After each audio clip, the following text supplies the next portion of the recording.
सभी भैया बहनों को नमस्ते। कैसे हैं आप सभी लोग? आशा करता हूँ आज लोग सभी होंगे अच्छे होंगे। तो अब हम पार्ट 2 करें, अष्टांग योग का पार्ट 2। अब मैंने बताया था आपको पहले वीडियो में कि अष्टांग योग के जो अंग है उसके 4 पार्ट बनने बाकी हैं। तो 4 में से मैंने एक पार्ट आपको समझा दिया है, जिसमें मैंने आपको अष्टांग योग के 2 अंग के बारे में बताया था, यम और नियम। जिसने नहीं पढ़े ना समझा है, वहाँ पतंजलि जी के द्वारा जो लिखित अष्टांग योग में तो है, वो पहले उस वीडियो को देख लेंगे। तो उस वीडियो को देखने पर आप पार्ट 2 देखेंगे। इस पार्ट 2 में हम बेसिकली 2 अंगों के बारे में और बात करेंगे। हम बात करेंगे आसन और प्राणायाम। तो आज जब कुछ लोग सबसे ज़्यादा आसनों पे प्रयास करते हैं, कुछ लोग या प्राणायाम पे प्रयोग करते हैं, कुछ लोग दोनों में प्रयोग करते हैं, दोनों में। तो इसलिए मैं आशा करता हूँ आप करें तो दोनों करें, और बाकी पूरे और भी अष्टांग योग के अंग। तो आसन क्या होता है? पतंजलि में अष्टांग योग के बारे में लिखा है, एक मंत्र लिखा है, स्थिर सुखम आसनम। दूसरे पार्ट में श्लोक नंबर 46 में लिखा है, स्थिर सुगम आसनम। स्थिर माने स्थिर और सुगम माने आराम से आसन, यानी कि आप जिस पोस्टर में आराम से आसानी से आप बैठ सकते हैं उसे ही आप आसन कहते हैं। जैसे आपने कैसे भी आप बैठ जाओ, आती पाती बैठ के बानो, उनमें आपको इजी लग रहा है, वो आपका आसन हो गया है। यहाँ तक कि आप पद्मासन में बैठते हैं, वो भी आराम से बैठे, वो भी आपका आसन होता है। वहाँ पतंजलि जी ने आसन के बारे में ये बताया। कोई अष्टांग योग में आसन के 8 आसन बताए गए हैं, 36 आसन के नाम बताए गए हैं। इसमें कोई नाम नहीं बताया गया है पतंजलि के द्वारा अष्टांग योग आसन के बारे में, ठीक है। तो अगर आप आसन को, जैसे आप 5 मिनट बैठते हैं आसन में, वो ठीक हो गया। तो कोई कहता है कि मैंने अपने इस आसन को सिद्ध कर लिया, मैंने अपने आप पे ये सिद्ध कर लिया आसन में। तो आसन के सिद्ध पतंजलि ये भी कहते हैं कि आपने उस आसन में आरामदायक आप बैठ गए ना, तो आपको इसमें आत्मा से परमात्मा का भी मिलन हो सकता है। मैं सही बता रहा हूँ, खुद प्रभु आपको दर्शन देंगे उसमें भी। तो आपको क्या है, जो मन में जो चलने विचार को, आसन, कुछ आसन ऐसे होते हैं मन के विचार, जो आलतू फालतू मन में विचार चलने, दिमाग गुस्सा, टेंशन, परेशानी जो भी हो रहा है, उस आसन को करने से आपको, कुछ आसन ऐसे होते हैं जिससे कि आप कुछ आसन कहेंगे तो आपके दिमाग में द्वंद्व चल रहे, युद्ध चल रहे हैं, वो भी बंद हो जाएंगे। इसलिए आसन करना चाहिए आपको।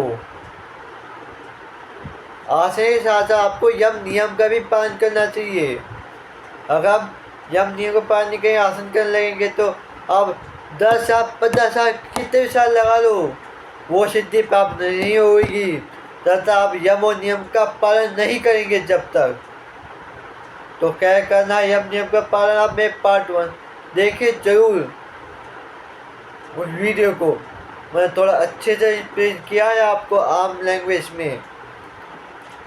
जितने भी बड़े बड़े यूट्यूब चैनल में जो बड़े बड़े लोग होते हैं ना, बाबा रामदेव भी आम आदमी की तरह नहीं समझाते गए, कोशिश करते आम आदमी की तरह समझाने की, बेसिक नॉलेज देने की, फिर भी कुछ लोग पहले नहीं पढ़ता है, क्योंकि वो भी कुछ शब्द बोलते हैं जिसका मतलब हमें नहीं पता है, इसलिए हम रिलेट नहीं कर पाते हम ज़िंदगी में। इसलिए मैं आपको इजी लैंग्वेज समझाने की कोशिश कर रहा हूँ।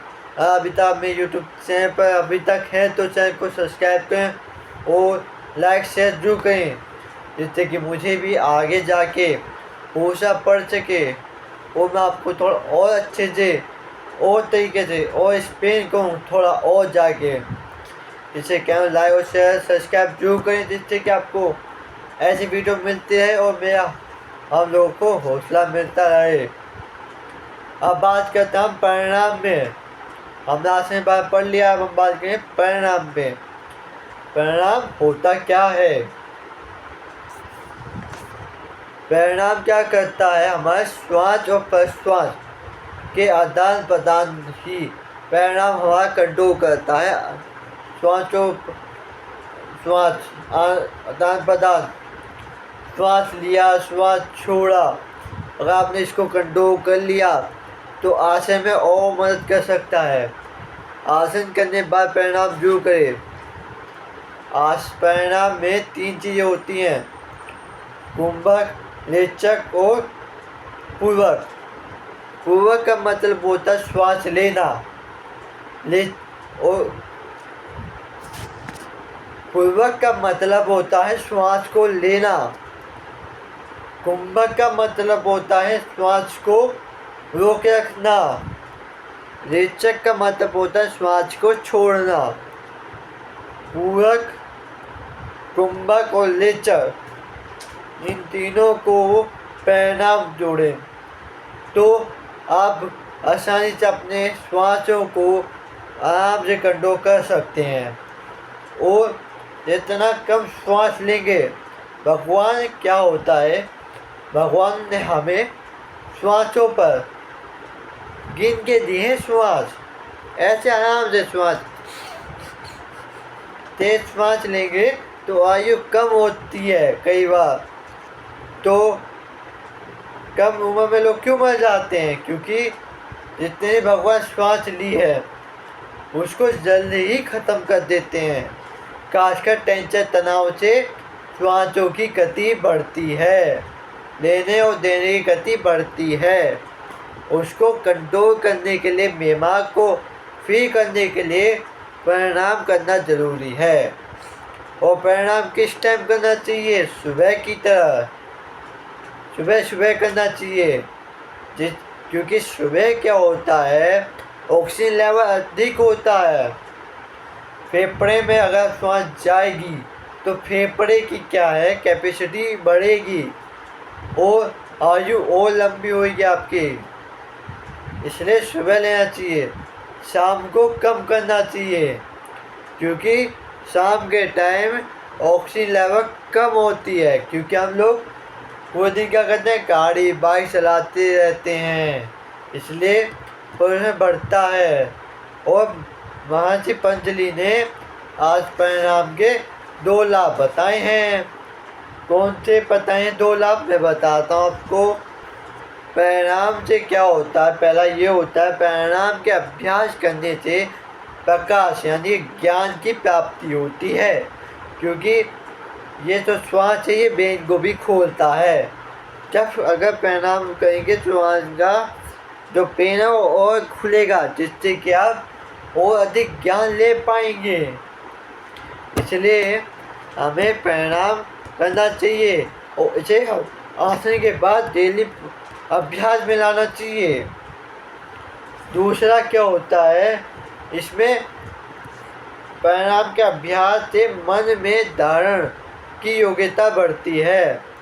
मन में धारण करना, आपने पढ़ा ज्ञान प्रकाश हुआ, धारणा मनी, अब ज्ञान बढ़ेगा तो आप फिजिकल उसको लेकर आएंगे, तो मन के अंदर जो धारणा, मन भी खुलेगा, मन खुलेगा, अच्छे विचार आएंगे, ज्ञान प्राप्त होगा, उससे आप नई नई चीज़ें खोजेंगे।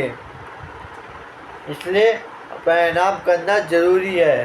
तो आपने अगर मैं यहाँ तक साथ दिया तो अच्छी बात है। अगर आपने मेरे लाइक शेयर और सब्सक्राइब किया है तो अच्छी बात है, और हमारा भी हौसला बढ़ेगा। और पार्ट 2 से पहला पार्ट 1 ज़रूर देखें, प्ले लिस्ट में जाके ज़रूर देखें, क्योंकि प्ले लिस्ट मैंने बना के रखी हुई है। और मैंने अपने यूट्यूब चैनल पे 2 प्राणायाम की वीडियो ऑलरेडी डाल रखे हैं, तो आप उस प्ले लिस्ट में जाएंगे, उसके भी आपको मिलेगा प्राणायाम के 2 वीडियो। तो धन्यवाद, आपका दिन मंगल में हो।